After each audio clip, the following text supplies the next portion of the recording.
Evidentemente es importante que Naciones Unidas pida proteger los derechos de los niños, en este caso de dos menores de edad, uno de ellos de 12 años, quien fue víctima de este Frente 33 de las disidencias de las FARC, o la otra denominación que tienen, el Grupo Armado Organizado número 33, según la nueva denominación que le dan las autoridades en Colombia a estas bandas criminales esencialmente.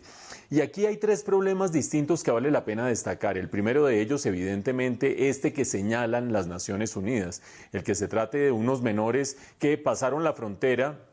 Tibú está muy cerca de la frontera, está al norte de Cúcuta y está bastante más cerca de la frontera que de Cúcuta.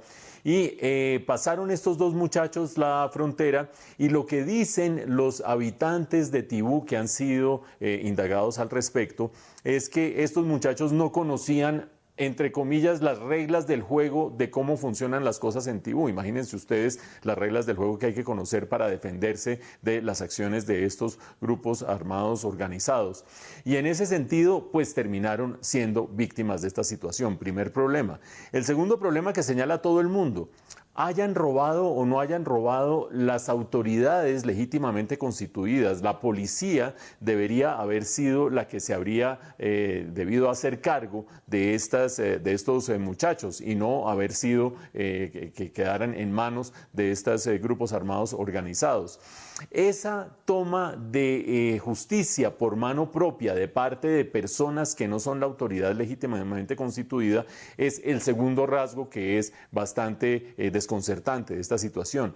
Pero el tercero, que es crítico en esta situación, es cómo las disidencias de las FARC desplazan la autoridad legítimamente constituida y la desplazan por acción de las disidencias de las FARC o por omisión de la misma policía. Recuerden ustedes que en distintas regiones del país, pero principalmente nororiente del país, suroccidente del país y Bajo Cauca antioqueño, hay una suplantación de las funciones del Estado por parte de grupos armados organizados. ¿A qué funciones me refiero? Esencialmente a tres fundamentales. La primera de ellas, el brindar seguridad a las personas. La segunda de ellas, hacerse cargo del cobro de impuestos, en este cargo impuestos, en caso impuestos entre comillas porque son extorsiones. Y tercero, tratar de resolver las diferencias que se presentan entre la población, que deberían ser labores del Estado y las están adelantando estas bandas criminales. Ustedes dirán en sus casas, pero qué exagerado. Otro testimonio de otra persona de Tibú que dice: aquí la guerrilla siempre se ha hecho cargo de los ladrones. Aquí la guerrilla siempre se ha hecho cargo de los ladrones.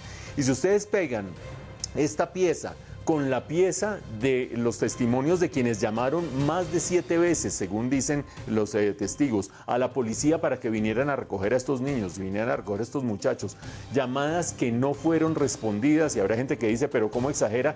El comandante de policía del norte del Santander, según nos decía Chicho en su nota, él mismo ha reconocido que hubo fallas allí y va a reemplazar, o ya ordenó el reemplazo del comandante de la policía de Tibú. Es decir, si la autoridad legítimamente constituida se echa para atrás y deja los espacios para que sean los grupos armados organizados los que hagan las veces o de policía o de supervisión o de cobro de las extorsiones, etcétera, etcétera, estamos llevados del diablo.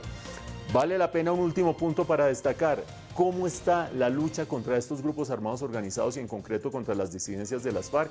Acuérdense ustedes, Indepaz sacó al final de la semana pasada unas cifras según las cuales en los últimos 3 años se ha duplicado el número de miembros de las disidencias de las FARC. Así estamos.